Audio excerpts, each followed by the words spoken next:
সারা দুনিয়ার ভিতরে 4 শ্রেণীর যুবক আছে, 4টি ভুলের কারণে তারা মৃত্যুর পরে জাহান্নামের আগুনের ভিতরে জ্বলবে।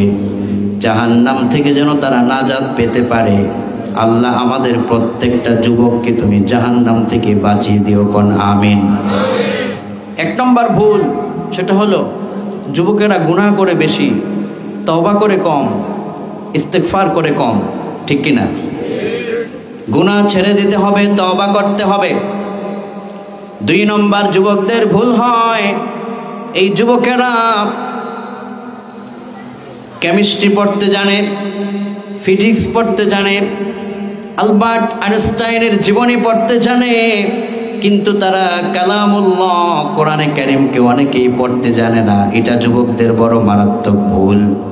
এজন্য আমাদের প্রত্যেককেই কোরআন শিখতে হবে, কোরআন থেকে দূরে থাকা যাবে না, কোন ঠিক কিনা? 3 নম্বর যুবকদের ভুল বেশি হয় এটা, এরা ফেসবুকের ভিতরে সময় দিতে পারে, ইউটিউবে থাকতে পারে, ইনস্টাগ্রাম টিকটকে থাকতে পারে, কিন্তু তারা সালাতের আহ্বান হলে অনেক যুবকই সালাত পড়তে যেতে পারে না। এজন্য এখন থেকে এই চিন্তা করতে হবে, পরকালীন নাজাতের জন্য সবকিছু ছেড়ে হলেও সালাত ধরতে হবে। ঠিক কি না?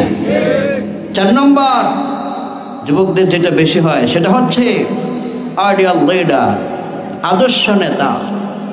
আদর্শ নেতা তারা অনেক সেলিব্রিটিকে মনে করে, বড় বড় প্লেয়ারদেরকে মনে করে, এটা তাদের মারাত্মক ভুল। অথচ ideal leader of the world বিশ্বনবী সাল্লাল্লাহু আলাইহি ওয়াসাল্লাম হলেন আইডিয়াল লিডার, আদর্শ নেতা। এজন্য দুনিয়ার সকল প্লেয়ার, খেলোয়াড় এদেরকে সেলিব্রিটি ছেড়ে দিয়ে মুহাম্মদ সাল্লাল্লাহু আলাইহি ওয়াসাল্লামকে আদর্শ নেতা মানতে হবে। এই 4টি ভুল থেকে যদি যুব সমাজ বেরিয়ে আসতে পারে, তাহলে ওই যুব সমাজদেরকে ক্ষমা করে দিবেন যিনি, তিনি কে? 1 নম্বর যুবকেরা গুনাহ করে বেশি, তওবা করে কম। এখন থেকে আমরা তওবা করব বেশি পরিমাণ, তাহলে ক্ষমা করবেন যিনি, তিনি কে? আল্লাহ। ইস্তেগফার বেশি করলে ক্ষমা করবেন কে? আল্লাহ। এখানে এমন কি কেউ আছে জীবনে কোনো গুনাহ করি নাই? বুকে হাত দিয়ে কেউ বলতে পারবে? অনেক গুনাহ হয়েছে। এজন্য এই মুহূর্তে তওবা করা দরকার, ক্ষমা চাওয়া দরকার। আর ক্ষমার জন্য ডাকেন যিনি, তিনি কে? আল্লাহ। আপনি অবাক হয়ে যাবেন আপনার কত গুনাহ। আপনার গুনাহ যদি পাহাড় পরিমাণ থাকে, আপনার গুনাহ যদি আসমান পরিমাণ থাকে, আপনার গুনাহ যদি তার চাইতেও বেশি থাকে, বিশ্বনবী বললেন আত-তাইবু মিনাজ যামবি কামাল্লা যামবালা। একজন যুবকের গুনাহ যদি পাহাড় পরিমাণও থাকে, যুবক যদি মসজিদের ভিতরে যায় আর যদি যুবকটা বলে আল্লাহ ভুল করেছি তুমি মাফ করে দাও, বিশ্বনবী বলেছেন মান সাল্লা রাকাতাইন লাম ইয়াহদুস নাফসাহু ফীহিমা বিশাইইন মিনাদ দুনিয়া গফারাল্লাহু মা তাকদ্দামা মিন যামবি। এই যুবক মাত্র 2 রাকাত সালাত পড়ার পরে আল্লাহর কাছে যখন সে ক্ষমা চাইবে, আল্লাহ আমি গুনাহগুলো করেছি, পাপ করেছি, ওই 2 রাকাত সালাত সম্পন্ন করে দোয়া করার সাথে সাথে তার তামাম জিন্দেগির গুনাহগুলো ক্ষমা করবেন যিনি, তিনি কে? আল্লাহ ডেকে বলছেন তোমার পাপ হয়েছে, ফিরে যেও না। তোমার পাপ হয়েছে, আমার কাছে চাও। চাইবো যার কাছে, তিনি কে? আল্লাহ। অনেকে মাজারে গিয়ে চায়, বাবার দরবারে চায়, অনেকে গিয়ে পীরের পায়ে সেজদা পড়েও চায়। এরকম আছে না নাই? পুরা কপাল শিরিক করে দরবারে কেউ ফিরে না খালি হাতে, অমুক বাবার দরবারেতে। এরকম আছে না নাই? আল্লাহর দরবার হচ্ছে তোমার জন্য আমার জন্য শ্রেষ্ঠ দরবার। To make partnership with Allah is great sin. Allah ছাড়া কারো কাছে চাইলে শিরিক হয়ে যাবে। গুনাহ হয়েছে, পাপ হয়েছে, রবের দরবারে যখন আপনি চাইবেন, আল্লাহ বলছেন ওয়াস্তাগফিরুল্লাহ ইন্নাল্লাহা গফুরুর রহিম। যত বেশি ক্ষমা চাইবেন আপনাকে ক্ষমা করে দিবেন যিনি, তিনি কে?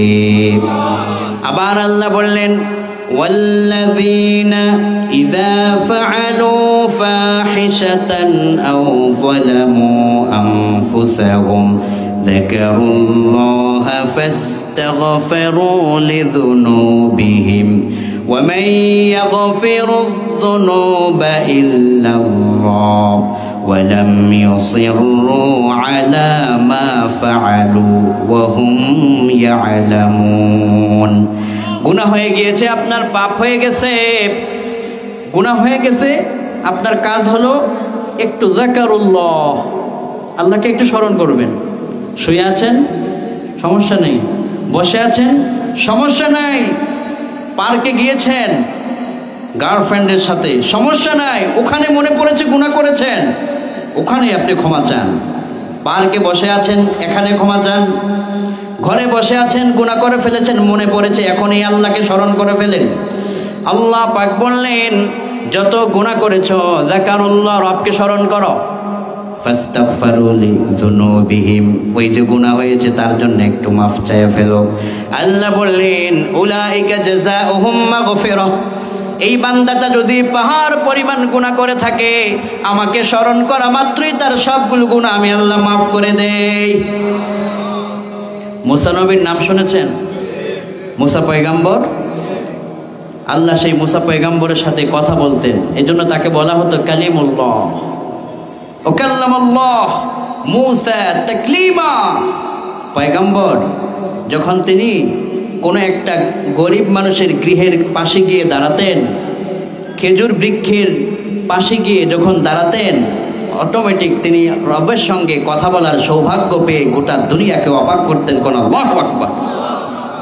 আপনি আল্লাহর সাথে সরাসরি কথা বলেছেন, কিন্তু আল্লাহর কথাগুলো শুনে ভালো লাগছে না? আর যিনি সরাসরি আল্লাহর সঙ্গে কথা বলেছিলেন তার কেমন লেগেছে? তবে আপনি কি চান আল্লাহর সাথে কথা বলতে? আপনি কথা বলতে পারবেন। ফামান কানা ইয়ারজু লিকা রাব্বিহি, আপনি কথা বলতে পারবেন, সাক্ষাৎ পাবেন জান্নাতে যখন হয়ে যাবেন। কোন সুবহানাল্লাহ। তো মুসা আলাইহিস সালাম, এই যে অনেকে অনেক রকমের পাপ করে হতাশা হয়ে যায়, মসজিদে যায় না। মসজিদে আসছো না কেন? হুজুর অনেক গুনাহ করছি, ভয় হয় না। তোমার গুনাহ পাহাড় পরিমাণ, তোমার আল্লাহর রহমত আরশ পরিমাণ, ঠিক কিনা? কোন লোকটা মুসা আলাইহিস সালাম একদিন আল্লাহর কাছে বললেন, আয় আল্লাহ, বর্তমান পৃথিবীতে সবচাইতে বেশি গুনাহগার মানুষটাকে আমি জানতে চাই। আল্লাহর আদালতে ওই লিস্ট আছে না নাই? বর্তমান দুনিয়াতে সবচেয়ে গুনাহগার কে আমি দেখতে চাই। কথা বলেছেন কে? মুসা নবী। কাকে বলেছেন? আল্লাহর কাছে। ইবনে জারির তাফসীর করেছেন জামিউল বায়ান আন তাফিলি আয়াল কোরআনের মধ্যে, জগৎ বিখ্যাত মুফাসসিররা কয়, পয়গম্বর একদিন বললেন, আল্লাহ, এই পৃথিবীতে সবচাইতে বড় গুনাহগারকে আমি জানতে চাই, তাকে আমি দেখতে চাই। আল্লাহ বললেন, রে পয়গম্বর, পাহাড়ি এলাকার ভিতরে সকাল 10টায় দাঁড়ায় যাবা, বর্তমান পৃথিবীর সবচাইতে বড় গুনাহগার মানুষটার সঙ্গে তোমার দেখা করায় দেব। মুসা পয়গম্বর ওই পাহাড়ি এলাকায় দাঁড়িয়ে গেলেন। মুসা পয়গম্বর সময় মতো দাঁড়িয়ে যাবার পরে পাহাড়ি এলাকা দিয়ে এক মানুষ হেঁটে যাচ্ছিলেন। মুসা পয়গম্বর দেখলেন লোকটা তামাম দুনিয়ার সবচাইতে বড় গুনাহগার মানুষটা হেঁটে যাচ্ছেন। একটু পরে মুসা নবীর মনের ভিতরে ইচ্ছে হলো, আল্লাহ, দুনিয়ার সবচাইতে বড় গুনাহগার মানুষটাকে দেখলাম, কিন্তু সবচাইতে বড় আল্লাহর ওলিটাকে তারে তো দেখলাম না। একটু যদি আপনি সবচাইতে আপনার প্রিয় মানুষটারে দেখায় দিতেন। কোন সুবহানাল্লাহ। আল্লাহ বললেন, মুসা, এটাও তোমাকে দেখাবো। বিকেল 5টা 10 মিনিটে এই একই জায়গায় তুমি দাঁড়াবা, আমি তোমাকে দেখাবো। মুসা পয়গম্বর সকালবেলা দেখেছেন গুনাহগারকে। ছোট বড় গুনাহ না, দুনিয়ার সবচাইতে বড় গুনাহগার। এই গুনাহগার মানুষটাকে সকালবেলায় মুসা পয়গম্বর দেখলেন। আল্লাহ পাক বললেন, বিকাল বেলায় তুমি পাহাড়ের এই জায়গাতে দাঁড়ায় যাবা, সবচাইতে বড় গুনাহগার নেককার মানুষটাকে তুমি দেখতে পাবে। সকালে দেখেছো গুনাহগার, বিকালে দেখবে নেককার। বুঝতে পারতেছেন কথা? কষ্ট হচ্ছে? এবার মুসা পয়গম্বর বিকাল বেলায় দাঁড়িয়ে গেলেন, সবচাইতে নেককার বান্দাকে দেখবেন। এমন সময় মুসা পয়গম্বর দৃশ্য দেখে তিনি সেজদায় পড়ে গেলেন। আল্লাহকে বললেন, আল্লাহ, কি অবাক করা বিষয়, সকাল বেলায় যে লোকটাকে সবচাইতে বড় গুনাহগার বলে আপনি আমাকে দেখিয়েছেন, বিকাল বেলায় তো একই মানুষটাকে সবচাইতে নেককার মানুষের কাতারে আমারে দাঁড় করায় দিলেন। আল্লাহ কাহিনী বুঝলাম না, সকাল বেলায় যেই লোক গুনাহগার থাকে, বিকাল বেলায় সেই লোক আবার পৃথিবীর সবচাইতে নেককার মানুষ হলো কিভাবে? আল্লাহু আকবার! এটা অবাক করা বিষয় না? সকালে লোকটা গুনাহগার, সবচাইতে বড় গুনাহগার, আর বিকেল 5টায় দুনিয়ার সবচাইতে বড় নেককার। মুসা পয়গম্বর অবাক, সিজদায় পড়ে গেলেন। এবার আল্লাহ বললেন, রে মুসা, তার দিকে তুমি তাকাও। মুসা পয়গম্বর লোকটার দিকে তাকালেন, দেখলেন এই লোকটা তার কোলে, তার কাঁধে তার ছোট্ট একটা শিশু বাচ্চাকে নিয়ে এসে হাঁটতেছে। শিশু বাচ্চা আছে আপনাদের ঘরে? শিশু বাচ্চাদেরকে আদর করবেন। শিশু বাচ্চারা হলো, নবী আলাইহিস সালাম বলছেন, শিশু বাচ্চারা হচ্ছে জান্নাতি ফুল। তুমি যদি পৃথিবীতে কোনো জান্নাতি ফুল দেখতে চাও, শিশুদেরকে চুমু খাও, আদর করো, বরকত নাও। এই শিশুর তার এক ফোঁটা গুনাহ নাই, তোমার আমার গুনার অভাব নাই। এজন্য এই মাসুম শিশুটাকে যত বেশি চুমু খাবা, আদর করবা, তোমার উপর রহমত নাজিল করবেন যিনি, তিনি কে? এই শিশু বাচ্চাটাকে নিয়ে তিনি হেঁটে যাচ্ছেন।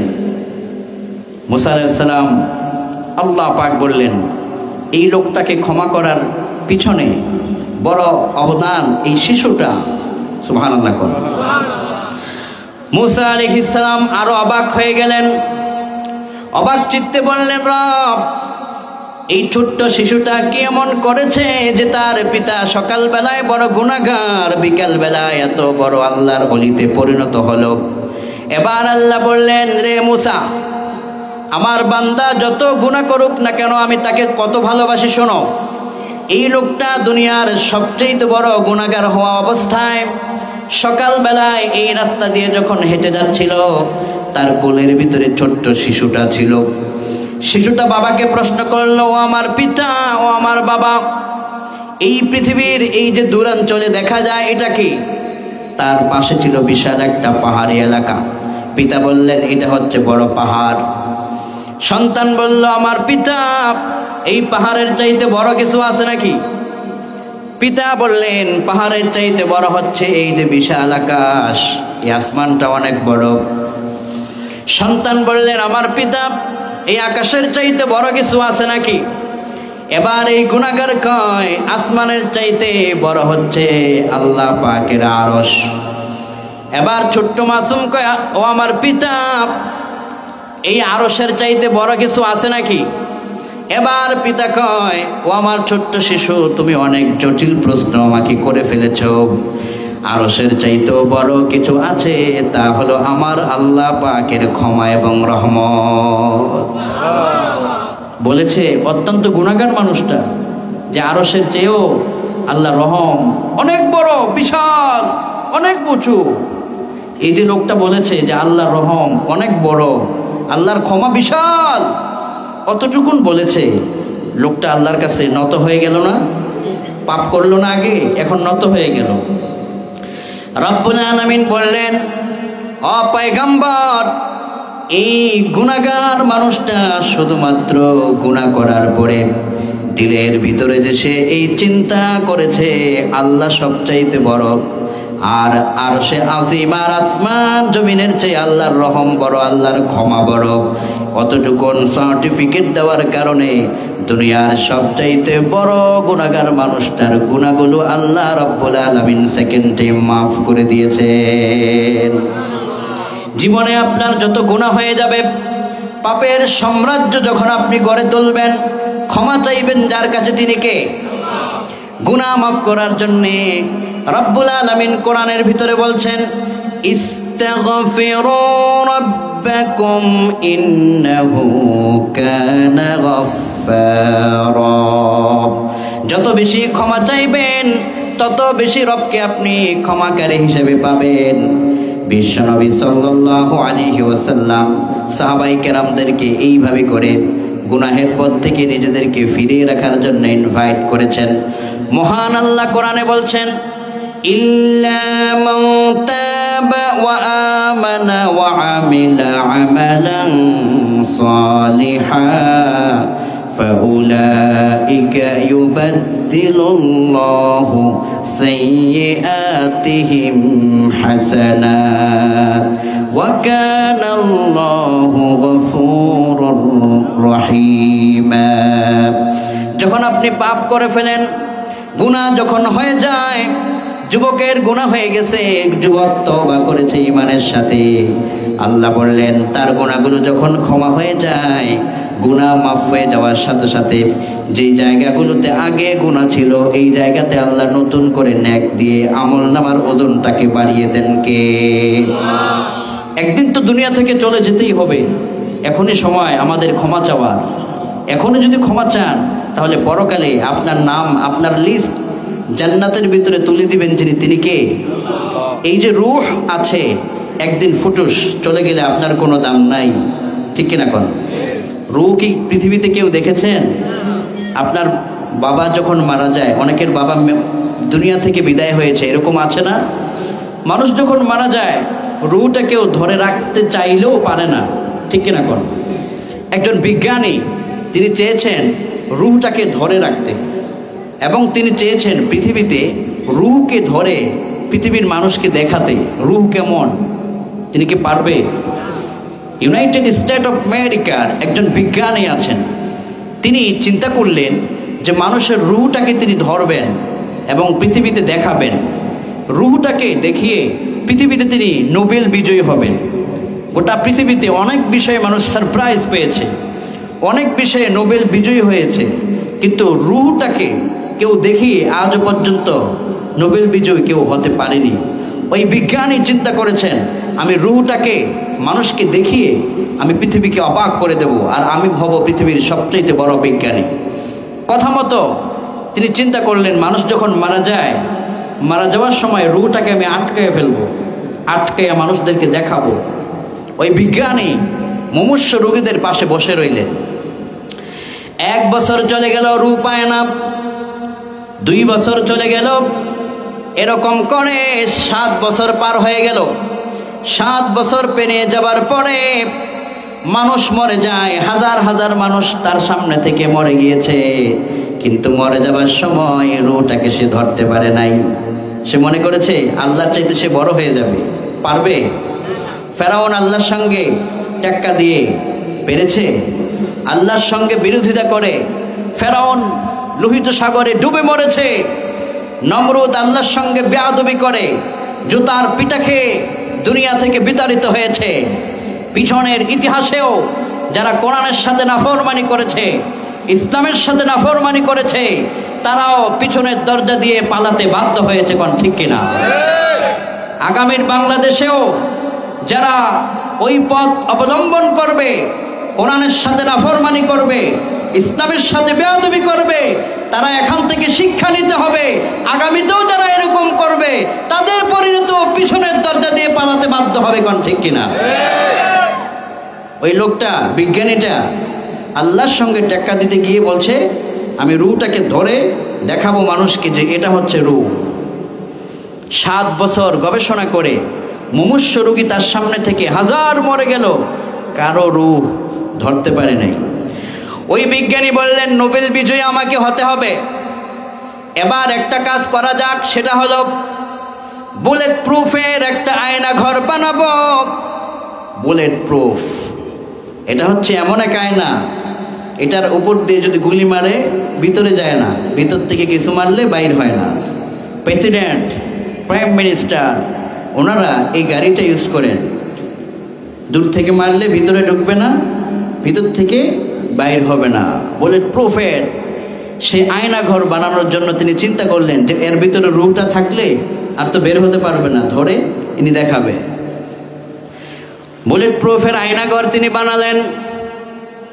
হসপিটালের ডক্টরদেরকে বললেন, ও ডক্টরেরা, তোমাদের হসপিটালে আইসিইউতে যেই সমস্ত রোগীরা আছে তাদের থেকে একজনকে আমাকে দাও, আর তার মুখ থেকে সকল লাইফ সাপোর্ট খুলে দাও।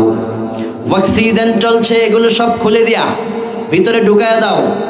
লোকেরা বলছে স্যার অক্সিজেন খুলে দিলে লোকটা তো মারা যাবে। ডক্টররা বিজ্ঞানীকে বলে অক্সিজেন যদি খুলে দেওয়া হয়, লাইফ সাপোর্ট যদি খুলে দেওয়া হয়, সে তো মারা যাবে। বিজ্ঞানী বললেন সে মারা গেলেও সমস্যা নাই, মারা গেলেই তো আমার জন্য ভালো, রুটা আমাকে ধরতে হবে। নাউজুবিল্লাহ কোন। কিন্তু ডক্টর আছে নিজের স্বার্থের জন্য রোগীকে মেরে ফেলে, পোড়া কপাল। কিছু ডক্টর আছে নিজের জীবন বাজি রেখে মানুষ বাঁচায়, এরা সৌভাগ্যবান, ঠিক কিনা কোন। ওই বিজ্ঞানী আয়না ঘরের ভিতরে লোকটাকে ঢুকাবার আগে ডক্টরদেরকে বলল তার বিপি মাপো, check his BP, blood pressure কি আছে দেখো। ব্লাড প্রেশার মাপা হলো, সব ঠিক আছে। বলা হলো তার ওজনটা মাপো, ওজন মাপা হলো, দেখা গেল তার ওজন 80 কেজি। লোকটা সব দিক থেকে ঠিক আছে। এবার যখন আয়না ঘরের ভিতরে ঢুকিয়ে দিল, ঢুকাবার পরে সব লাইফ সাপোর্ট খুলে দিয়েছে।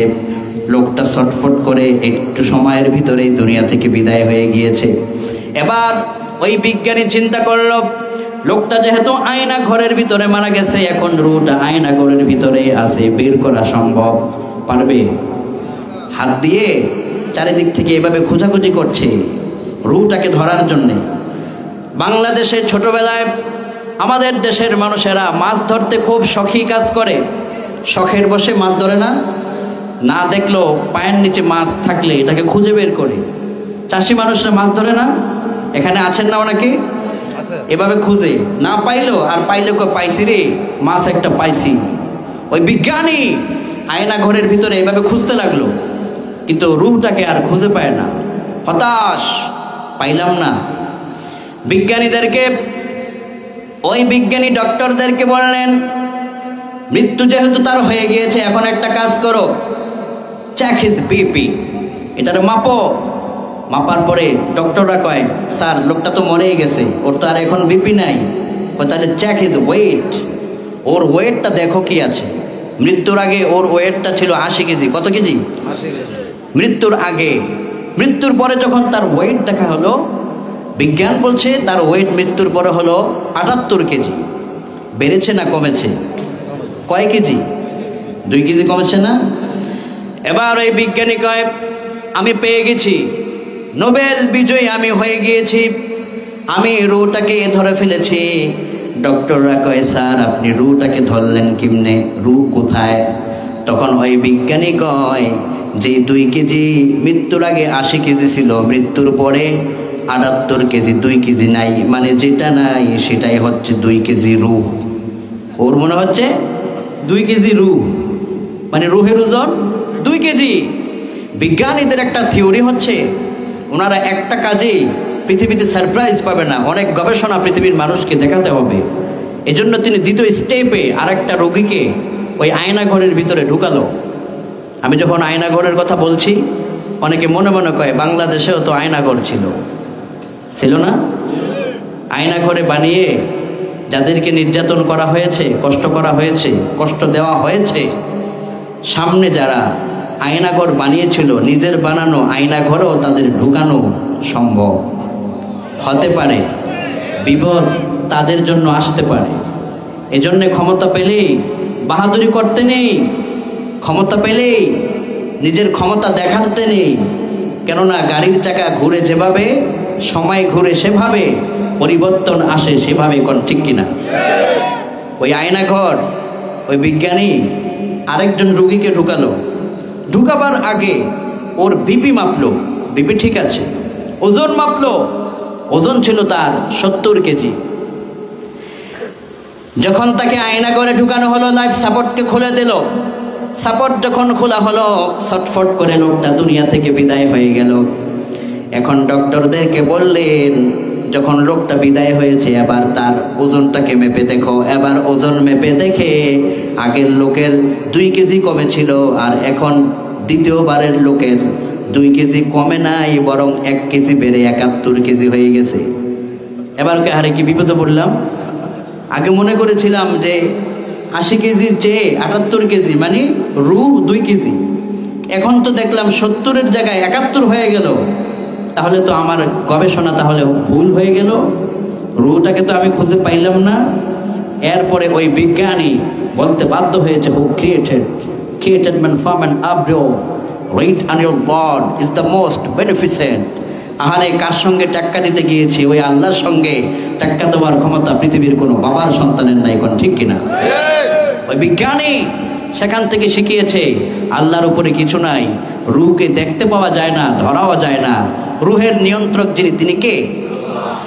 আল্লাহ পাক এই রূহ সম্পর্কে কোরআনে বলেন, وَيَسْأَلُونَكَ عَنِ الرُّوحِ قُلِ الرُّوحُ مِنْ أَمْرِ رَبِّي وَمَا أُوتِيتُم مِّنَ الْعِلْمِ إِلَّا قَلِيلًا। রূহ সম্পর্কে বিশ্বনবীকে জিজ্ঞেস করা হলো।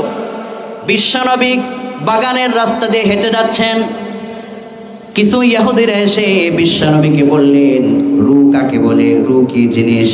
এবার বিশ্বনবীর উপরে আয়াত নাজিল হলো, রূহ হলো আল্লাহ পাকের আদেশ, এর নিয়ন্ত্রণ করে যিনি তিনি কে? আর আমাদেরকে সবচেয়ে সামান্য জ্ঞান দেওয়া হয়েছে, ওই সামান্য জ্ঞান নিয়েই মানুষ খুব অহংকার করে। আল্লাহ অহংকার থেকে সবাইকে বাঁচাও, কোন আমিন। এই রূহটাকে বিজ্ঞানী ধরতে পারলেন না, দুনিয়ার কেউ ধরতে পারবে না। রূহটা যখন ফুরিয়ে যাবে, আপনার জীবন ঘন্টা শেষ হয়ে যাবে, আপনার মূল্য শেষ হয়ে যাবে, মাটির গহীন কবরে আপনার আমার ঠিকানা হয়ে যাবে, ঠিক কিনা কোন? আহারে কত মানুষ মরে, কত মানুষ মারা যায়, কত মানুষের জানাজা পড়ি, তার থেকে আমরা শিখতে পারি না। আমরা এমন মানুষ, কত জানাজা পড়লাম, আহা। একদিন মাটির ভেতরে হবে ঘরে, মন আমার কেন বান্ধ দালান ঘর রে, মন আমার কেন বান্ধ দালান ঘর। প্রাণ পাখি উড়ে যাবে পিঞ্জর ছেড়ে, ধরা ধামে সবই রবে, তুমি যাবে চলে। প্রাণ পাখি উড়ে যাবে পিঞ্জর ছেড়ে, ধরা ধামে সবই রবে, ও তুমি যাবে চলে। ও তোমার বন্ধু বান্ধব যত, মাতা পিতা দ্বারা শত, সকলে হবে তোমার পরে, মন আমার কেন বান্ধ দালান ঘর রে, মন আমার কেন বান্ধ দালান ঘর। একদিন মাটির ভেতরে হবে ঘরে, মন আমার কেন বান্ধ দালান ঘর, ঠিক কিনা কর? এই দালান ঘর, এই বাড়ি সব ছেড়ে একদিন আমাদেরকে যেতে হবে যার কাছে তিনি কে? এজন্যে যুবক ভাইয়েরা আর এই ভুলটা করব না। গুনাহ হওয়ার সাথে সাথে তওবা আমাদের করার দরকার আছে না নাই? বিশ্বনবীর দরবারে লোকেরা এসে বলল গুনাহ মাফের জন্য আর কি কি করা যায়। বিশ্বনবী বললেন সবাইকে জানায় দাও তোমরা পড়ো রব্বানা যালামনা আনফুসানা ওয়া ইল্লাম তাগফির লানা ওয়া তারহামনা লানাকুনান্না মিনাল খাসিরিন। পারেন এই দোয়াটা? পারেন? একটু প্রাণ খুলে গুনাহ মাফের জন্য একটু পড়ুন। রব্বানা যালামনা আনফুসানা ওয়া ইল্লাম তাগফির লানা ওয়া তারহামনা লানাকুনান্না মিনাল খাসিরিন। আয় আল্লাহ, আমি আমার নিজের নফসের উপরে জুলুম করে ফেলেছি। আপনি যদি আমারে রহম না করেন, আপনি যদি আমারে ক্ষমা না করেন, আয় আল্লাহ আমার চাইতে ক্ষতিগ্রস্ত কেউ হবে না, ক্ষতিগ্রস্তদের ভিতরে আমি শামিল হয়ে যাব। আয় আল্লাহ, এখানে আজকে যারা এসেছে তুমি সবাইকে মাফ করে দাও, আমিন কর। আয় আল্লাহ, আমাদের যাদের মা মরে গেছে, মায়েদের জন্য দোয়া আছে না নাই? পড়েন আমার সাথে, রব্বি গফিরলি ওয়া লিওয়ালিদাইয়া ওয়া লিল মুমিনিনা ইয়াওমা ইয়াকুমুল হিসাব। আয় আল্লাহ, আপনি আমারে মাফ করেন, আমার মা বাবাকে মাফ করেন, আর সকল মুমিনদেরকে হিসাবের দিনে আপনি সবাই মাফ করে দিয়েন, আমিন কোন। আবার আপনার সন্তান যদি আপনার কথা না শুনে, ওই সন্তান ভালো হওয়ার জন্য দোয়া আছে না নাই? দোয়া করবেন, রব্বি জাআলনি মুকিমাস সালাতি ওয়া মিন যুররিয়্যাতি রব্বানা ওয়া তাকাব্বাল দুআ। এই যে জাহাঙ্গীর ভাই আমার সাথে পড়তেছে, কণ্ঠটা খুব সুন্দর। আপনারা এই দোয়াটা পারেন না? এটা পড়েন আমার সাথে। সন্তানদেরকে ভালো করবার জন্যে এটা একটা চমৎকার দোয়া, আল্লাহ নিজে শিখিয়েছেন। পড়েন, রব্বি জাআলনি মুকিমাস সালাতি ওয়া মিন যুররিয়্যাতি রব্বানা ওয়া তাকাব্বাল দুআ। আয় আল্লাহ, আমার সন্তানদেরকে আপনি নামাজি বানায় দেন, নামাজ কায়েমের আন্দোলনে শামিল করে নেন। আপনি আমাদের দোয়া প্রত্যেকের কবুল করে নেন, আমিন বলেন। আবার আপনার ঘরের ভিতরে বরকত আনার জন্য দোয়া আছে না নাই? পড়েন আমার সাথে, আল্লাহুম্মা বারিক লানা ফি আসমাইনা ওয়া আবসারিনা ওয়া কুলুবিনা ওয়া আজওয়াজিনা ওয়া যুররিয়াতিনা ওয়া তুব আলাইনা ইন্নাকা আনতাত তাওয়াবুর রহিম। আয় আল্লাহ, আপনি আমারে বরকত দেন, আমার ভাইয়ের জীবনে বরকত দেন, আমার বোনের জীবনে বরকত দেন, আমার পরিবারের জীবনে বরকত দেন, আমার 2টা সন্তান তাদেরকে বরকত দেন, আমার 2টা মেয়ে 3টা মেয়ে আছে তাদেরকেও বরকত দেন, আমার চোখে বরকত দেন, আমার শ্রবণ শক্তিতে বরকত দেন, আমার সব কিছুতে বরকত দেন, আমার স্ত্রীকে বরকত পূর্ণ করেন। আয় আল্লাহ, তওবা কবুল করে আমাদেরকে আপনি মাফ করে দেন, আমিন কোন। এভাবে করে ক্ষমার দোয়া আল্লাহ নিজে আমাদেরকে শিখিয়েছেন। আবার যখন আপনার ঘরের ভিতরে কোনো একজন মুমিন প্রবেশ করে, তার জন্য দোয়া আছে না নাই? আল্লাহ শিখিয়েছেন, রব্বি গফিরলি ওয়া লিওয়ালিদাইয়া ওয়া লিমান দাখালা বাইতিয়া মুমিনা ওয়া লিল মুমিনিনা ওয়াল মুমিনাত ওয়া লা তাজিদিল যালিমিনা ইল্লা তাবারা।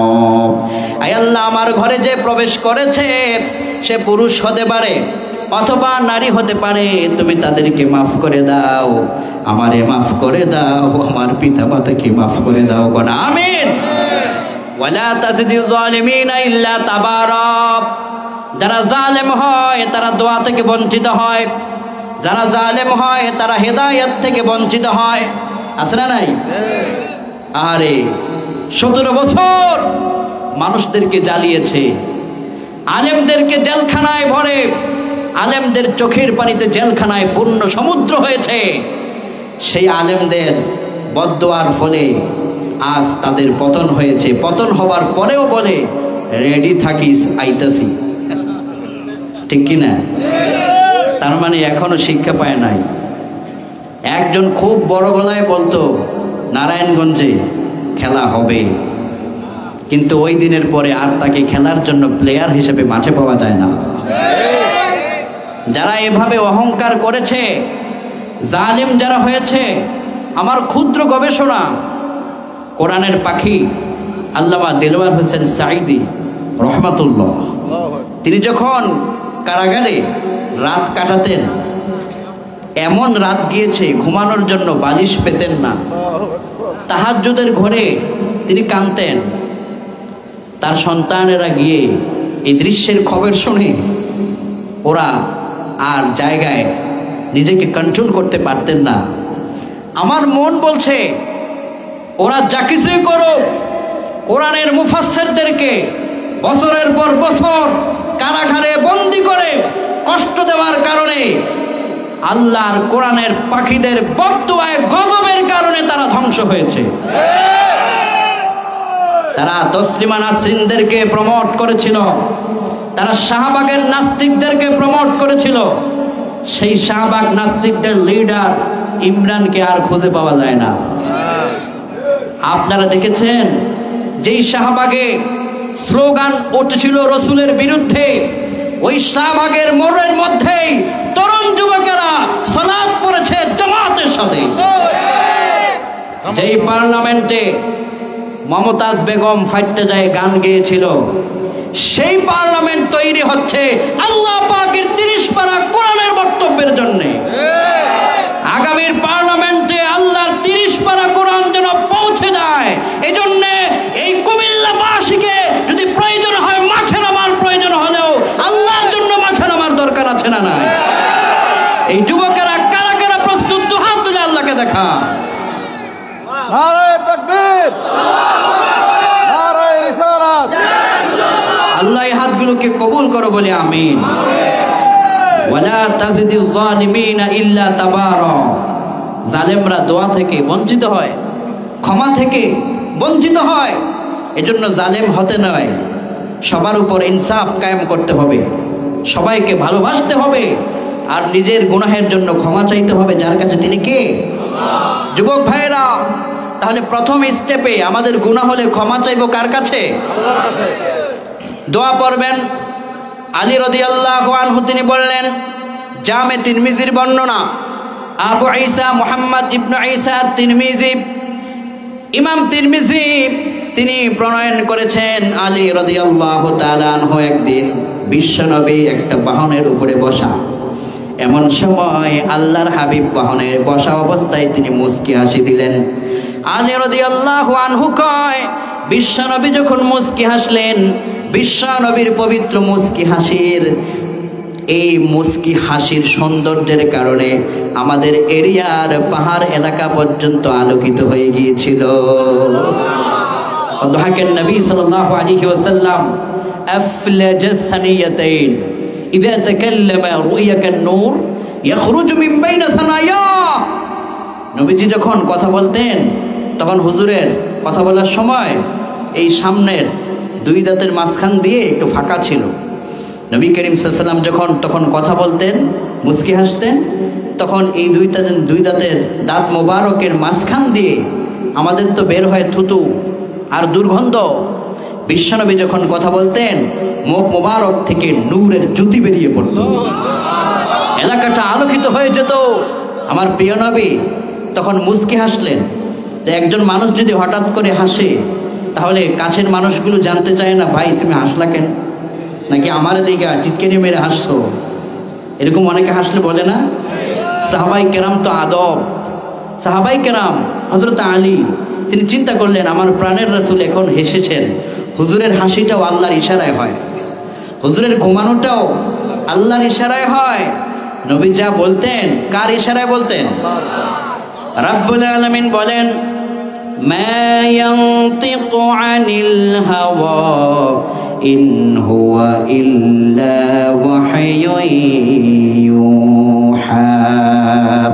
নবী আমার মন থেকে বানায় কিছু বলতেন না, মন থেকে বানায় কিছু বলেন নাই, যা বলেছেন সব হলো ওয়াহি।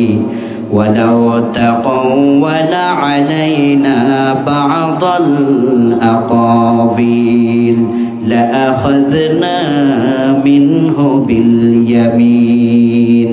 বিশ্বনবী যদি মন থেকে বানায় কথা বলতেন, আল্লাহ ডান হাত চেপে ধরে কণ্ঠনালীকে কেটে ফেলে দিতেন। আল্লাহু আকবার। নবীজির কণ্ঠনালী কি কাটা হয়েছে? তার মানে নবীজি মিথ্যে বলেন নাই। এই যেটা প্যাকেজ, সুবহানাল্লাহ, পবিত্র প্যাকেজ। নবীজির শোয়াটাও ছিল ওয়াহি, হুজুরের আল্লাহর ইশারা ছাড়া কিছু করতেন না। এখন হেসেছেন, এটা এখানেও আল্লাহর ইশারা আছে না নাই? আলী রাদিয়াল্লাহু আনহু বললেন, ওগো আমার প্রাণের নবীজি, আপনি বাহনের উপরে বসে কেন আপনি হাসলেন? দয়া করে যদি বলতেন। বিশ্বনবী বললেন, উম্মতের জন্য আসমান থেকে সারপ্রাইজ এসেছে। সুবহানাল্লাহ কোন? উম্মতের জন্য সুসংবাদ এসেছে। আলী রাদিয়াল্লাহু আনহু বললেন, উম্মতের জন্য কি সুসংবাদ এসেছে? বিশ্বনবী সাল্লাল্লাহু আলাইহি ওয়াসাল্লাম বললেন, আমি যখন বাহনের উপরে বসা, আল্লাহ জানিয়েছেন, ইন্না রাব্বাকা লা ইয়া'জাবু মিন 'আবদিহি ইযা ক্বালা রাব্বিগফিরলি যুনুবি। বান্দা যখন আল্লাহর কাছে শুধু অতটুকুন বলে, আল্লাহ আমি যুবক মানুষ বুঝি নাই গুনাহ করে ফেলেছি, বুঝি নাই ফেসবুকের ভিতরে হঠাৎ করে আমার সামনে বেগানা ছবি এসেছে, আমি দেখে ফেলেছি। হঠাৎ করে রাস্তা দিয়ে হেঁটে যাই, আমি তাকে জিএফ মনে করে তাকিয়েছিলাম। এরকম আছে না নাই? ওগো আল্লাহ, আমি ভুলে করে ফেলেছি।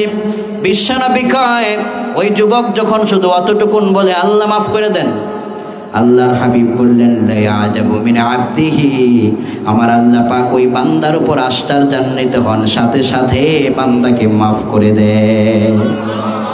আপনার যখন পাপ হয়, গুনাহ হয়, আপনি বলবেন রব্বিক ফিরলি, আল্লাহ আপনি আমাকে মাফ করে দেন, আমার পাপকে আপনি মোচন করেন। আপনি বলা মাত্রই আপনার উপর খুশি হবেন যিনি, তিনি কে? এজন্য প্রথম নম্বর স্টেপে আমরা আমাদের জীবনের এই ভুলটা করব না যে গুনাহ হওয়ার সাথে সাথে তওবা ছেড়ে দেওয়া, এই ভুলটা যেন আর না হয়। এখন থেকে বেশি করে ক্ষমা চাইবো, তওবা করব কার কাছে? 2 নম্বর, আলোচনা কি বুঝতে কষ্ট হচ্ছে? কষ্ট হচ্ছে কারো? আমি আপনাদের কুমিল্লারই সন্তান, আমার ভাষা বুঝার আপনাদের কষ্ট হওয়ার কথা নয়। তো আমি যেটা বুঝাতে চাচ্ছিলাম যুবক ভাইদেরকে, এবং অনেক উলামা হযরত আছেন, তাহলে আমরা প্রথম স্টেপে জাহান্নাম থেকে মুক্তির জন্য যে ভুলটা করব না, সেটা হচ্ছে এখন থেকে অবহেলা করব না তওবার ব্যাপারে, অবহেলা করব না ক্ষমা চাওয়ার ব্যাপারে, বেশি বেশি ক্ষমা চাইব। ঠিক কিনা কোন? ছোট্ট একটা হাদিস মনে পড়েছে, নবীজি বলেছেন, রাতে ঘুমাতে যাওয়ার সময় যদি কেউ বলে আস্তাগফিরুল্লাহাল আযীম আল্লাযী লা ইলাহা ইল্লা হুয়াল হাইয়ুল কাইয়্যুম ওয়া আতুবু ইলাইহি 3 মাররাত, 3 বার বলবে। কয়বার? 3 বার যদি এই দোয়াটা, এই ইস্তিগফারটা কেউ পড়ে, বিশ্বনবী বলেছেন, ওয়া ইন কানাত মিসলা যাবাদিল বাহার, ওই মানুষটার যদি মহাসমুদ্র পরিমাণ গুনাহ থাকে, তাহলে সকাল হবার আগে তার সব গুনাহ আল্লাহ মাফ করে দিবে। রাতে ঘুমাতে গেলে এই দোয়াটা 3 বার পড়বেন। সব যদি ভুলেও যান, এই দোয়াটা কয়বার পড়বেন? সকালবেলায় সূর্য ওঠার আগে আপনার সব গুনাহ মাফ করবেন যিনি, তিনি কে? পড়েন আমার সাথে, আস্তাগফিরুল্লাহাল আযীম আল্লাযী লা ইলাহা ইল্লা হুয়াল হাইয়ুল কাইয়্যুম ওয়া আতুবু ইলাইহি। পড়ব তো ইনশাআল্লাহ? তাহলে আমাদের আলোচনার টপিকে ক্লাসিফিকেশন ছিল 4টি। 1 নম্বর ছিল গুনার সাথে সাথে বেশি পরিমাণে তওবা করব, আর এখন থেকে ওই তওবার ব্যাপারে অবহেলা করব না।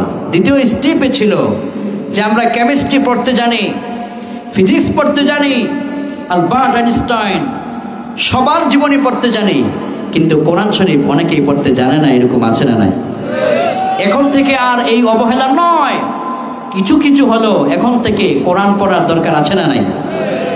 এবার আপনি যদি বলেন আমি কোরআন পারি না, আমি কি করব?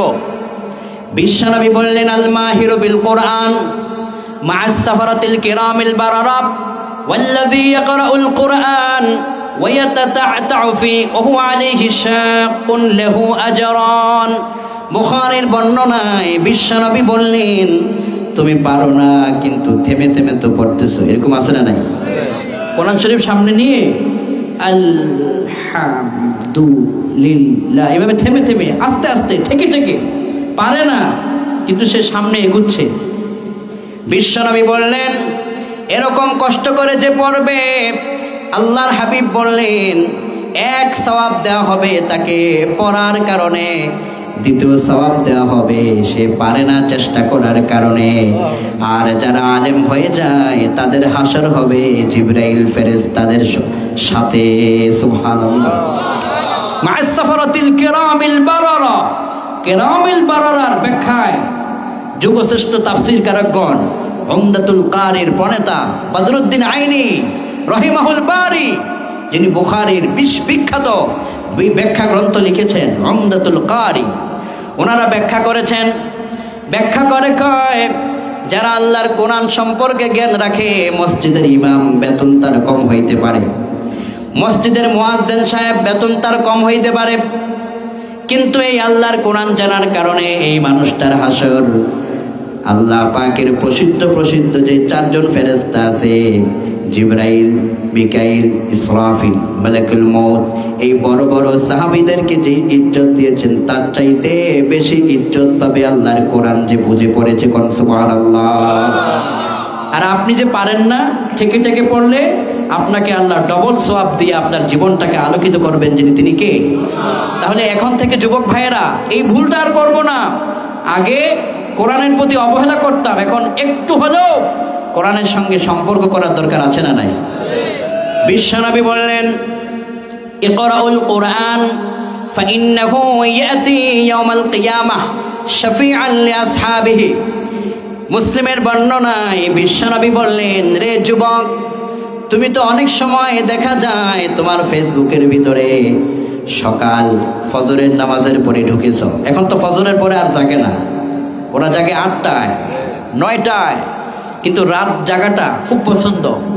রাত যত গভীর হয় ওর ইনস্টাগ্রাম, টিকটক আর ফেসবুকের মেসেঞ্জারের চ্যাট বেশি আরও স্ট্রং হয়। রাত যত গভীর হয় আপনার ফেসবুকের সঙ্গে সম্পর্ক তত গভীর হয়। এখানে 1 ঘন্টা 2 ঘন্টা আপনার জন্য কিছুই না, কিন্তু আপনি যদি মনে করেন যে আমি এখানে সময় দিতে পেরেছি তো আল্লাহর কোরআনকে দিতে পারবো না, যদি একটু একটু করে দেন তাহলে আপনার উপকারটা কি হবে? যেদিন আপনি মরে যাবেন, এই কুমিল্লার কোনো একটা মসজিদে আপনার মৃত্যুর ঘোষণা হবে। মসজিদের ইমাম সাহেব মুসল্লিদেরকে নিয়ে জাহাঙ্গীর সাহেবদের মতো, সাইম সাহেবদের মতো ইমামরা লোকেদেরকে নিয়ে দাঁড়ায় যাবে, জানাজা হয়ে যাবে, কবরস্থ করে ফেলবে। এরপরে যখন আপনাকে কবরে রেখে দেওয়া হবে, আখিরাতে যখন আপনি উঠে যাবেন, বিশ্বনবী বললেন, ফাইন্নাহু ইয়াতি ইয়াউমাল কিয়ামাহ শাফিআন লিআসহাবিহি। ও যুবক, কোরআনকে তুমি ভালোবাসার কারণে কোরআন কিয়ামতের দিন তোমার বন্ধু হয়ে দাঁড়ায় যাবে। কোরআন তোমাকে সুপারিশ করে আল্লাহর জান্নাতে ঢুকায় দিবে। এজন্য কোরআনকে বন্ধু বানাবার দরকার আছে না নাই? শুধু এখানে শেষ নয় আমার ভাইয়েরা, কলিজার টুকরা যুবক ভাইয়েরা, বিশেষ করে আমার পর্দার আড়ালের মা বোনেরা, আগেকার সময় আমাদের মায়েরা ঘুম থেকে সকাল ফজরে ওঠার পরে গুনগুন করে ফজরের পরে ঘরের কিনারার ভিতরে তিনি কোরআন পড়তেন, সেই শব্দ আমরা শুনতাম। এখনকার সময় মায়েদের সেই গুনগুন তেলাওয়াত আর শোনা যায় না। এখনকার সময় আমাদের মায়েরা 9টায় ঘুম থেকে জাগে। যদি স্বামী কোনো একদিন তাকে ডাকে, ওঠো না কেন, সকাল হয়ে গিয়েছে, তোমার কাম তুমি করো, আমার কাম আমি করবো, আছে না নাই? স্বামী ডাক দিলেও পাত্তা দেয় না, না এটা করবেন না। আপনার স্বামী আপনার জন্য রহমত, আপনার স্বামী আপনার জন্য বরকত, আপনার স্বামী আপনার জন্য পৃথিবীর সবচেয়ে মহামূল্যবান সম্পদ। কোন ঠিক কিনা? আবার আপনি স্বামী, আপনার স্ত্রী, সে আপনার জীবনের সবচাইতে বড় প্রিয়তমা, সে আপনার জীবনের সবচাইতে ভালোবাসা। তাকে আপনি যত ভালোবাসবেন, সম্মান করবেন, আপনার সন্তানের মা হিসেবে তাকে যখন সম্মান করবেন, সন্তানের মা হিসেবে তাকে যখন ভালোবাসবেন স্ত্রী হিসেবে, এই স্ত্রীটা জীবনেও কখনো আপনার নামে আল্লাহর কাছে অভিযোগ দায়ের করবে না, বরং এটা বলবে, আয় আল্লাহ, কার স্বামী কেমন আমি জানি না, তবে আমার স্বামীটা পেয়েছি জমানার ওমর। ঠিক কিনা? স্ত্রীদেরকেও অবজ্ঞা করা যাবে না। তাকে প্রাণ ভরে, দিল থেকে, তাকে হৃদয় থেকে সব সময় আগলে রাখবেন। ভুল হলে ক্ষমা করবেন। সে নারী, তার ভুল তো হতেই পারে, তার তো নানান রকমের সমস্যা হতেই পারে, তাকে ক্ষমা করতে শিখবেন। তাহলে আপনি যত বেশি ক্ষমা করবেন, আপনাকে ক্ষমা করবেন কে? এই জন্যে এই আল্লাহ পাকের কালাম যেই সমস্ত মায়েরা সকাল বেলায় পড়তেন, এখন থেকেও আমাদেরকে তেলাওয়াত শুরু করে দিতে হবে। যারা পড়তে জানতাম না তারাও পড়বো, বলেন ইনশাআল্লাহ। তৃতীয় স্টেপে আমাদের ভুল যেটা বেশি হয় সেটা হচ্ছে আমরা দুনিয়ার সব কিছুর জন্য সময় দিতে পারি, কিন্তু নামাজের জন্য অনেকেই সময় দিতে পারে না। এরকম আছে না নাই? না, এই সালাত তোমার জীবনের সবচাইতে বড় সাথী, এই সালাত তোমার জীবনের সবচাইতে বড় বন্ধু। আমি যদি আপনাদেরকে বলি, কবরটা কি অন্ধকার নাকি আলোকিত? বলেন সবাই। আপনারা কি কষ্ট পাচ্ছেন? গরম খারাপ লাগছে? হ্যাঁ, কষ্ট হচ্ছে ঠিক, কিন্তু এই কষ্টের বিনিময় দিবেন যিনি, তিনি কে? কবরটা অন্ধকার না? দেখেছেন কখনো কবরে ঢুকছেন? অনেকে লাশ শোয়ায় না? লাশ শোয়াবার সময় যিনি সর্বশেষ ছোট্ট একটা বাঁশ থাকে, এই বাঁশটা দেওয়ার পরে তিনি উঠে যাবেন, তিনি বলতে পারে কত অন্ধকার। একটা একটা করে বাঁশ যখন রাখে, বাঁশ দিয়ে যখন মাটি দেওয়ার সময় হয়, যে মানুষটা কবরে থাকে লাশটাকে শুয়ে, তিনি যখন সর্বশেষ উঠে তখন তিনি দেখতে পান আহারে কি অন্ধকার। যেই মানুষটা মারা গিয়েছে কাবিলা বাজারের বড় ব্যবসায়ী ছিল, কিন্তু কাফনের কাপড়, সামান্য কয়েক টাকার কাফনের কাপড় ছাড়া কিছুই নিয়ে গেল না। ইউনিয়নের চেয়ারম্যান সাহেব ছিলেন, মসজিদের সম্মানিত খতিব সাহেব ছিলেন, 4-5 জনের বাবা ছিলেন, মেম্বার অফ পার্লামেন্ট ছিলেন, প্রাইম মিনিস্টার ছিলেন, প্রেসিডেন্ট ছিলেন, বড় বড় পদবি তার ছিল, কিন্তু মরার পরে অন্ধকার কবর ছাড়া কিছুই সাথী হয় নাই। এই অন্ধকার কবর যখন নামিয়ে দেওয়া হবে, বিশ্বনবী বললেন, রে যুবক, অন্ধকার কবরে যদি সন্তানকে বলা হয় এটা তোমার বাবা মরে গেছে, তুমি তার সাথী হিসেবে কবরে যাও, 2 দিন থাইকা কবরের অভিজ্ঞতা নিয়ে আসো, সন্তান বলবে আই এম রিয়েলি সরি, আমি পারবো না। ঠিক কিনা কন? কাছের বন্ধুকে যদি বলা হয় তোমার সবচাইতে বড় বন্ধু, তোমার বন্ধুর কবরে 2 দিন সাথী হও, বন্ধু বলবে দুনিয়ায় আমি সাথী ছিলাম, কিন্তু কবরের বন্ধুত্ব ওর সাথে নাই, সবাই ভুলে যাবে, অন্ধকার কবরে তোমারে ফেলে রাখবে, একাই যেতে হবে।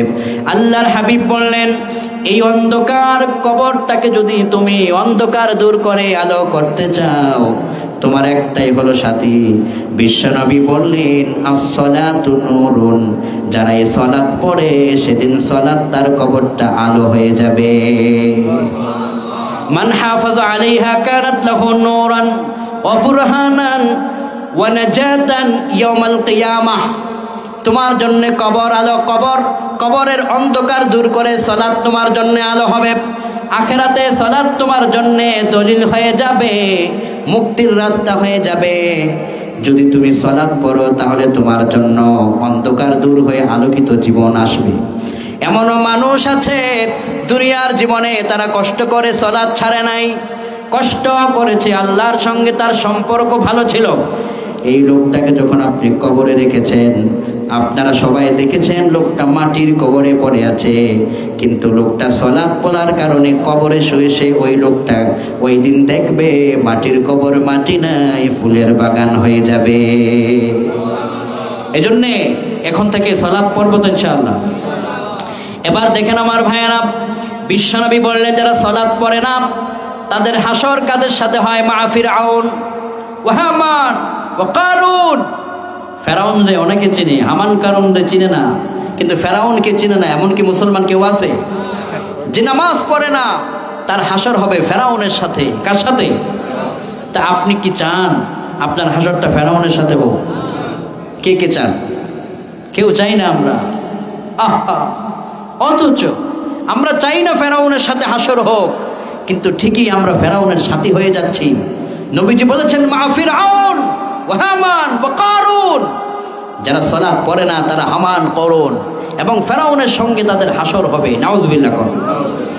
এজন্য আজকের পর থেকে নামাজ পড়ার দরকার আছে না নাই?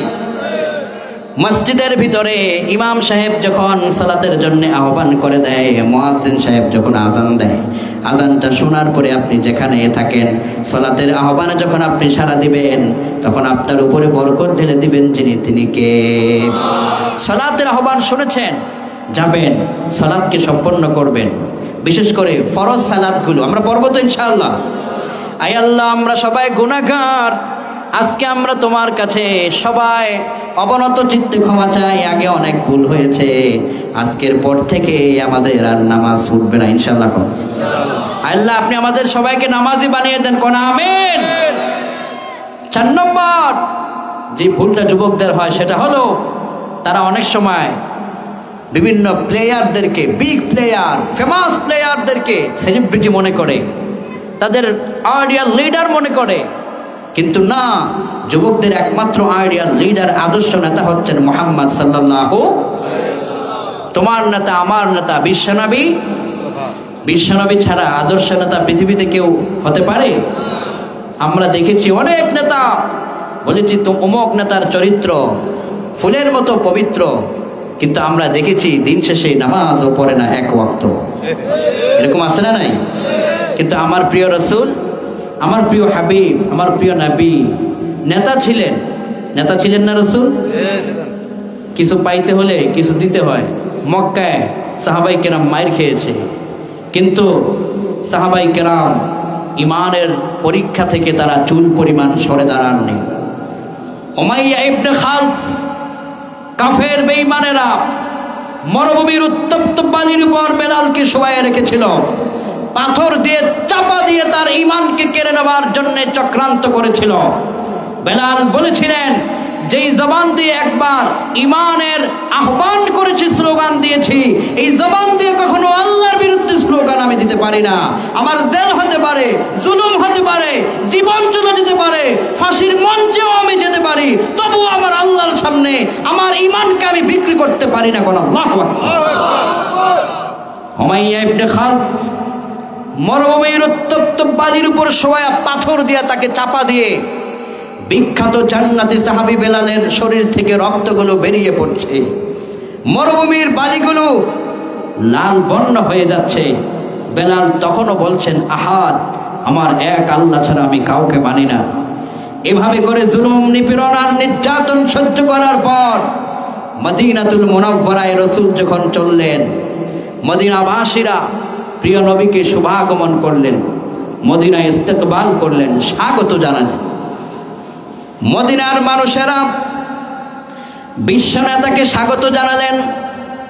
বিশ্বনবী মদিনার ভিতরে তাশরিফ নিয়ে বিশ্বনবী আল্লাহর কোরআন দিয়ে একটা ইসলামিক স্টেট কায়েম করলেন। ওই ইসলামিক স্টেট কায়েম করার পরে বিশ্বনবী যেই প্রথম খুতবা দিয়েছিলেন, তার মূল কথা ছিল এটা, আমি তো ক্ষমতা পেয়ে গেছি, ও আমার সাহাবীরা, ও আমার অমুসলিম ভাই ও বোনেরা, সেখানে ইহুদিরাও ছিল, বিভিন্ন ধর্মাবলম্বীরা ছিল এই স্টেটের ভিতরে। তিনি বলছেন, আমি তো ক্ষমতা পেয়ে গেছি, আমি তো রাষ্ট্রপ্রধান, প্রেসিডেন্ট, কিন্তু শুনুন, আমার এই স্টেটে যদি কোনো মানুষ ঋণগ্রস্ত অবস্থায় মারা যায়, তাহলে আমি মুহাম্মদ সাল্লাল্লাহু আলাইহি ওয়াসাল্লাম নিজে তার ঋণ পরিশোধের দায়িত্ব আমার কাঁধের উপরে আমি দায়িত্ব নিয়ে নিলাম। আর আমাদের নেতারা কি করে? ঋণ আরেকজনের পরিশোধ করে, নাকি নেতারা তাদের অর্থ পাচার করে বেগম পাড়ায় বাড়ি করে? তাহলে মিলিয়ে দেখুন, কোন নেতার পিছনে 17টা বছর এই জনগণ ঘুরেছিল। ধিক্কার আসে, ঘৃণা আসে তাদের জন্য, যারা নিজের দেশের একটা পয়সাকেও বিদেশে পাচার করেছে। ইতিহাসের সবচাইতে কলঙ্ক মানুষ হচ্ছে তারা, যারা বাংলার টাকা বিদেশে পাচার করেছে। কোন ঠিক কিনা? মানুষ না খেয়েছিল, করোনা গিয়েছে, মানুষ খাবার পায় নাই। তারপরে বন্যা হয়েছে, মানুষ খাবার পায় নাই, চাল পায় নাই, ডাল পায় নাই। আর যখন মানুষ না খেয়ে মরতেছিল, তখন ওই নেতারা তাদের বিছানার তলায় বড় বড় 5 কেজি তৈলের বোতল নিয়ে তারা আরামে ওইগুলো রেখে এর উপরে ঘুমাচ্ছিল। জাতি এর চাইতে ধিক্কারের বিষয় আর কি হতে পারে? যখন মানুষ না খেয়ে মরে, তখন তারা এই করেছিল। অথচ বিশ্বনবী বললেন, আমি তোমরা আমাকে মদিনার রাষ্ট্রপ্রধান আর প্রেসিডেন্ট মনে করো না। এখন থেকে আমি মুহাম্মদ সাল্লাল্লাহু আলাইহি ওয়াসাল্লাম তামাম স্টেটের সবার খাদেম, তোমাদের সেবক হয়ে গেলাম। ছোট্ট ছোট্ট শিশু মাসুম বাচ্চা, যাদের পিতা ছিল না, দুনিয়া থেকে বিদায় হয়ে গেছে, ছোট্ট সন্তানদেরকে রেখে মারা গেছে, নবীজি ওই এতিম বাচ্চাদের বাড়ির ভিতরে, সামনের ভিতরে যেতেন, গিয়ে বলতেন, সালাম দিয়ে বলতেন, ওই গৃহবাসী তোমরা কে, কোথায় আছো? ছোট্ট ছেলেরা বেরিয়ে আসতেন, আল্লাহর হাবিব নিজে বাজারের ব্যাগ নিজের হাত মোবারকের ভিতরে রেখে ওই বাড়ির লোকদেরকে বলতেন, তোমার ঘরে কি কি লাগবে এতিম মানুষ আমারে বলো, আমি নিজ হাতে তোমার ঘরের বাজার এনে দেব। দেখছেন এতিমদের বাজার নবীজি নিজে বাজারে গিয়ে ওই বাজার ব্যাগ আবার তার ঘরে ফিরিয়ে দিতেন। তার নাম হলো আদর্শ নেতা মুহাম্মদ সাল্লাল্লাহু। এজন্য তোমার আমার আদর্শ নেতা যিনি হবেন তিনি হচ্ছেন বিশ্বনবী মুহাম্মদ সাল্লাল্লাহু। আলহামদুলিল্লাহ, আমার এই বাংলাদেশের এখনকার তরুণ যুবকদেরকে নিয়ে অনেক আমার গর্ব করতে মনে চায়। আগেকার সময়ে এই তরুণ যুবকেরাই নাচ গান আর ডিজে পার্টি করত, কিন্তু এখন এই যুবকেরা আর ডিজে পার্টি করে না, তারা কোরআনের মাহফিলের আঞ্জাম দেয়। এই যে তাকিয়ে দেখেন এখানে যত উলামা হযরত মুরব্বীরা আছেন, তাকিয়ে দেখেন এখানে কিন্তু অধিকাংশ যুবক ছেলেগুলো, এরা এখন এই মুহূর্তে ফ্রি ফায়ার পাবজিতে থাকতে পারতো, ইনস্টাগ্রাম টিকটক এখানে থাকতে পারতো, কিন্তু এরা এইসব কিছু না করে আল্লাহর কোরআনের প্রোগ্রামে তারা তাদের জীবনের সময়টাকে কুরবান করে দিয়েছে। এটাই প্রমাণ করে যুবকেরা আল্লাহর কোরআনের জন্য নিজের জীবনটাকে নিবেদিত করেছে। এজন্য এই যুবকদেরকে আমাদেরকে প্রমোট করা দরকার, তাদেরকে ইস্তেকবাল করা দরকার, দোয়া করা দরকার, প্রমোট করা দরকার। কোন ঠিক কিনা? যারা বৃদ্ধ আমরা আছি, যারা মুরব্বীরা, যুবকদেরকে আমরা বুকে জড়িয়ে নেব, তাদেরকে সাহস দেব, কেননা এই যুবকেরাই হচ্ছে আগামী দিনের বাংলাদেশ।